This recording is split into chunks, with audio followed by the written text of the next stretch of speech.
20 turi mu kwezi kwa munani.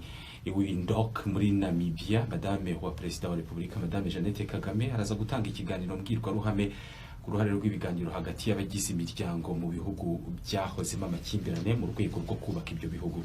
Iki kiganiro kiri muri gahunda nshya yatangijwe na Madame wa Perezida wa Namibia Madame Monique Geingob, gahunda yiswe Be Free Nation Building.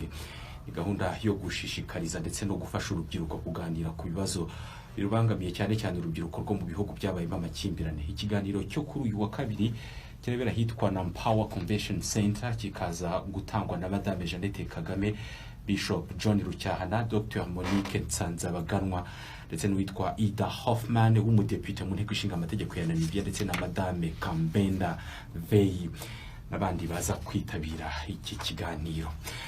Ikigo cy'ubwiteganyirize mu Rwanda RSSB cyavuze ko ishoramari ryacyo rimaze kugera ku mafaranga trillion y'u Rwanda. Trillion ni miliyari igihumbi. Ku munsi w'ejo nibwo iki kigo cyagaragaje ibikorwa byacyo byo mu mwaka wa 2018-2019, kigaragaza ko mu mwaka w'ingengo y'imari ushize cyakoze neza cyane mu birebana n'ishoramari. Iki kigo gisanzwe gishora imari mu bwubatsi, mu bucuruzi bw'impapuro mpeshwamwenda ndetse n'imigabane mu mabanki no mu bindi bigo. Umuyobozi w'iki kigo Bwana Tushabe Richard yavuze ko amafaranga ashorwa muri ibi bikorwa yiyongereye cyane mu mwaka w'ingengo y'imari ushize. Mu mpera z'umwaka w'ingengo y'imari wa 2017-2018 RSSB yari ifite umutungo ufite agaciro ka miliyari 891 z'amafaranga y'u Rwanda. Ubu ngubu yabaye trillion y'amafaranga y'u Rwanda cyangwa se miliyari igihumbi. Ikigo cy'ubwiteganyirize mu Rwanda gisanzwe gitanga serivisi 5 zirimo pension, mutuelle de santé, ubwishingizi bw'indwara ku bakozi, ubwishingizi bw'ibyago bikomoka ku kazi, ikiruhuko cyo kubyara ndetse ubwizigamire bwa ejo heza, mu rwego rwo kurushaho kunoza iyi service giha abaturage kinashora imari mu bindi bikorwa. Perezida wa Repubulika Paul Kagame kuri uyu wa mbere aratangira uruzinduko rw'akazi rw'iminsi 2 mu gihugu cya Namibia. Ibiro by'umukuru w'igihugu cya Namibia byavuze ko Perezida Paul Kagame yakirwa na mugenzi we wa Namibia Bwana Hage Geingob. Akaba ari amakuru yanemejwe na ambasade y'u Rwanda muri Afurika y'Epfo. N'uruzinduko rw'akazi mu gushimangira umubano mwiza usanzwe hagati y'u Rwanda na Namibia ndetse no gushaka izindi nzego umubano n'ubufatanye byakwagurirwamo.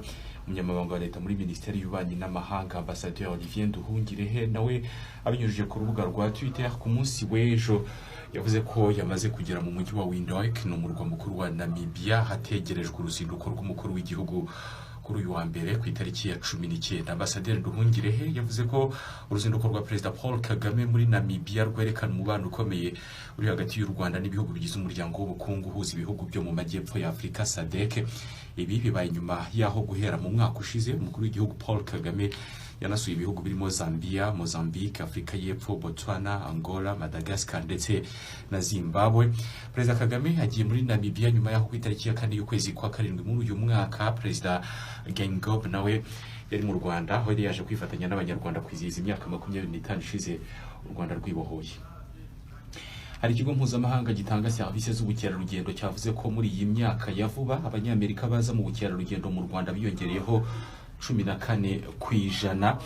Ni ikigo gisanzwe gikora akazi ko kumenyesha abatuye isi ibirebana kumenyesha aho bakora ubukerarugendo, bamenyesha ahantu heza batemberera, bakaba bafite imibare ya nyayo yaba ba mukerarugendo batemberera hirya no hino ku isi naho bajya. Uyu munsi u Rwanda ruri mu bihugu 10 bya mbere ku isi abanyamerika bifuza gutembereramo. Ibindi bihugu byakiriye abakerarugendo benshi muri iyi myaka b'abanyamerika ariko harimo Uruguay, Malta, Romania, Puerto Rico, Misiri ndetse na Maldives.